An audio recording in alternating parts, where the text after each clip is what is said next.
Hey guys, it's Kevin again, and this is going to be my review for something I actually wasn't planning on reviewing for you guys. This was something that I was very skeptical of watching, but I ultimately decided to watch it because it was getting a lot of praise, and it's going to be for a mini-series. Now let me say something, there actually hasn't been a mini-series this year that has completely hooked me. There have been some I have watched. I watched like the first part of Houdini. I did not like it. I thought it was not good. I didn't like it. Assets, of course, I absolutely hated. And then The Spoils of Babylon, I did watch that, but I thought that was really fun. You know, that's just a fun miniseries. It wasn't meant to be taken seriously at all, and it did what it had to do. But Olive Kitteridge is what I'm going to be reviewing to you guys. And basically, this was something that there hasn't been really a miniseries that has hooked me. And let me just say that Olive Kitteridge was that miniseries. Olive Kitteridge is absolutely amazing. It is one of the best things I have seen all year long. I absolutely loved it. The story was so engaging. The characters were amazing. And I just absolutely love the story of, and the miniseries as a whole of Olive Kitteridge. Now, let me explain what Olive Kitteridge is about. It's really simple, actually. It's basically about this woman, Olive Kitteridge. She is very depressed throughout her entire life, She has a husband, Henry, and his son, Christopher. And basically, the miniseries shows 25 years of her life and 4 specific events in her life. First part basically shows her when she was a math teacher. I think it was math teacher, either math teacher or I think it was English teacher or math teacher, one of those things. She was either a math teacher or an English teacher. And she basically is, with her husband and everything. And actually, part 1 focuses a lot more on her husband than does her, which is really interesting. Actually, no, she is a math teacher, as I said. And her husband works at this pharmacy, and he meets this girl, Denise, who becomes his new cashier, and they start to become very close, and Olive kind of gets jealous of them. And that's what part 1 is about. Part 2 is about, it actually focuses on this troubled student that she had named Kevin. He comes back and she asks him to she invites him to her son's wedding. And that's basically what it's about. Part 3 is about when Henry has a health scare. And then part 4 is the conclusion of all that. And that's basically what Olive Kitteridge is about. So, there's not much of a plot to it other than that. Other than that, there's not too much of a plot to it. It's pretty much just that, but it is amazing. There's a lot more I'm definitely going to talk about, and, it's just such an amazing miniseries, and you guys definitely need to check it out. Now, let's talk about what makes this miniseries so amazing. The thing that makes it so amazing is, 1, the acting. The acting in this show is absolutely incredible. I loved it, and there were actually points where I wish this was not a miniseries, because this was actually kind of a limited series, kind of not, because it was 2 nights, but it was 4 parts. So, let's get to the acting in this miniseries. First of all, we have Frances McDormand, who plays Olive Kitteridge. And in my opinion, I think this might be the best role I've ever seen Frances McDormand in. She was so good in this. I didn't even recognize her. She did such a great job. She played the role perfectly. Olive Kitteridge is not exactly the nicest person. She's not exactly a very nice character, not exactly a very nice person. She's kind of, I don't want to say a bitch, but she's very depressed. She's just very depressed throughout the whole thing. She's never really happy. And she really did a great job of portraying how much of a boring life she has. She pretty much thinks she has a very boring life. She wants a more exciting life. And that's kind of what I really liked about her character. I thought she was definitely really good with that. And I thought she did an amazing job.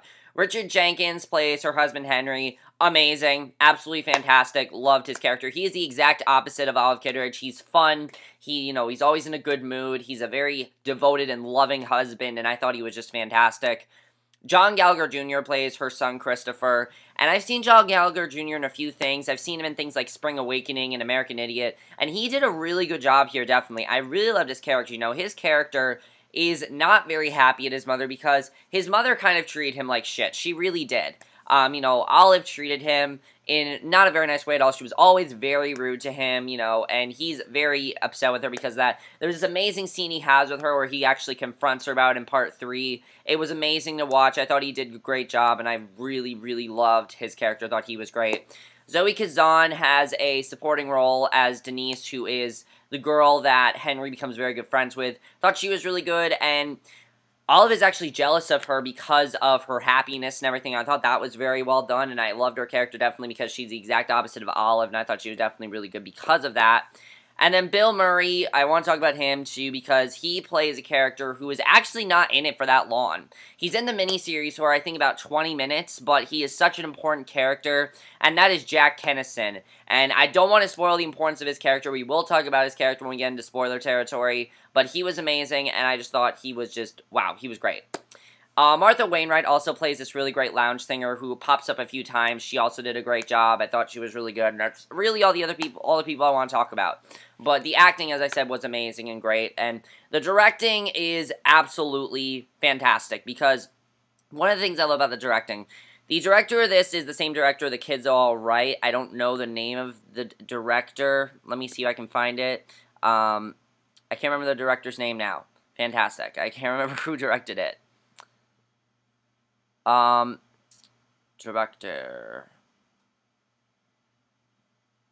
I can't find the director.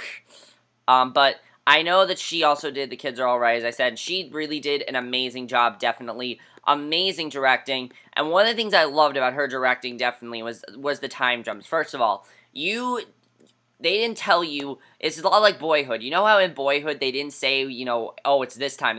No. Basically, they treat you like you're not stupid. You know, you have to see, okay, what's going on here. You need to see when the time is, and I thought the time jumps were very well executed. The directing was also great in the sense of, like, costume changes and, you know, when we are. And the choice to do it over 25 years I thought was really cool as well because the book that this is based on actually, I believe, is 25, like, mini-stories in Olive's life. So, the fact that they did over 25 years was definitely really cool, and I definitely really loved that about Olive Kitteridge, something I definitely really loved, and I thought that was great. You know, they kind of skipped around a little bit, but I thought it was perfect. There was nothing I had problems with really there, and I thought that was great. The cinematography is absolutely fantastic. I thought the cinematography was great, and the editing.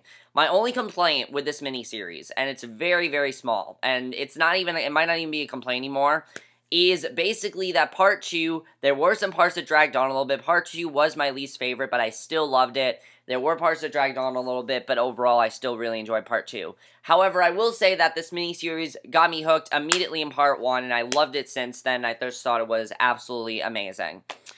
And now we're going to talk about some spoilers for Olive Kitteridge, and also a bit of an analysis that I do want to talk about. So, if you guys have not seen Olive Kitteridge, do not watch the rest of this review.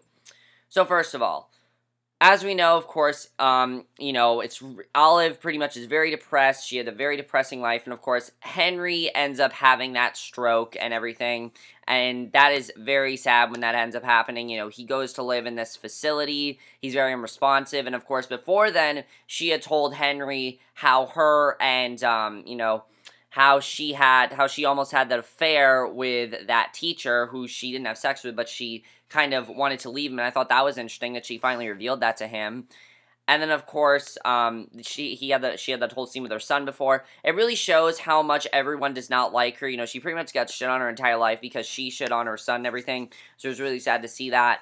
And then, of course, she goes to visit Henry, but it doesn't end up well at all because, you know, she's not a nice person. She's not a good grandmother to his children, and they end up having another fallout and everything that's really sad.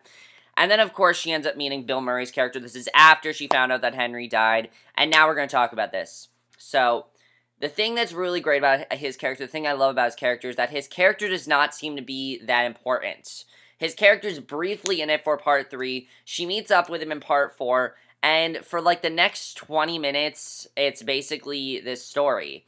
You know, basically we find out that Jack Kennison is just like Olive Kitteridge because he, you know, was not very nice to, you know, he, just like Olive, didn't really appreciate the people in his life. She didn't really appreciate her husband, she didn't really appreciate her son, and Jack didn't do the same thing either. So I thought that was really interesting, the way they did that. I thought that was definitely a very interesting way they did that, and I thought that was really cool. I love that. Thought that was amazing. And of course, the ending is very, very sad, definitely. She puts her dog to sleep and everything. She goes home to him, and they exchange sob stories and everything. I love that she's just so regretful at this point, because the series actually opens with her, a plan to commit suicide. That's how the series opens. So I thought that was really interesting. She lays her head on his chest, basically, and basically she just says, "It baffles me, this world. I don't want to leave it yet." And I think that's what that's trying to show, is that she has finally found her purpose in life, which is basically just that it's life. There's nothing she can do about it. And we're going to do a little bit of analysis here, because what this miniseries is really all about, the tagline is, "There's no such thing as a simple life," which there's really not. And Olive knew that, and everyone else tried to have a simple life and everything, but there really is no such thing, because there's always going to be obstacles in your life. Sure, not everyone's life is extremely exciting, but not everything in life is exciting. That's just the way life is. But life is life, and there's nothing you can do about it. And I think that's really cool, the way they portrayed that in this. I thought that was amazing. That's one of the best things I loved about this miniseries, is that message that life is basically life, and there's nothing really anyone can do about it. And Olive finally realizes. I thought that was great, and I definitely really love that about this miniseries. Thought that was absolutely fantastic, and just such a great message, in my opinion. And something that I will always remember about it is that message of how important life is, and how much life matters to people. I think that just is amazing, and I definitely, overall, really enjoyed that, and that's something I really appreciate that they did here. The other thing, of course, I do want to talk about, is the message of how, there's that thing about life and everything. And I guess that's pretty much all I really want to say about Olive Kitteridge. Overall, guys, I love this miniseries. I implore all of you to check this out. It is one of the best miniseries. It is by far the best miniseries of the year. It's by far one of the best things HBO has ever done, in my opinion, ever done. Not just this year. One of the best things HBO has ever done, definitely. It was, something where I really wish it was a series, because the story was so engaging. When it was over, I was upset that it was over, because I'm like, I don't want it to be over, but unfortunately it was over. It was very sad that it was over, and everyone just did an amazing job. I loved it, and I will always remember it. It will always be my favorite miniseries this year. Let me know what you guys saw of this miniseries. Did it work for you? Did you like all the acting in it? Was it better than the book? I heard a lot of people say it was actually better than the book, which I thought was interesting, because a lot of times people compare the book to the movie. I thought it was interesting that they thought the book was better. But that's basically for my review. Hope you guys enjoyed. Let me know what you guys saw of this miniseries, and I will see you guys in my next video, which will be my review for tonight's episode of the Vampire Diaries. So I will see you guys for that. Okay, bye.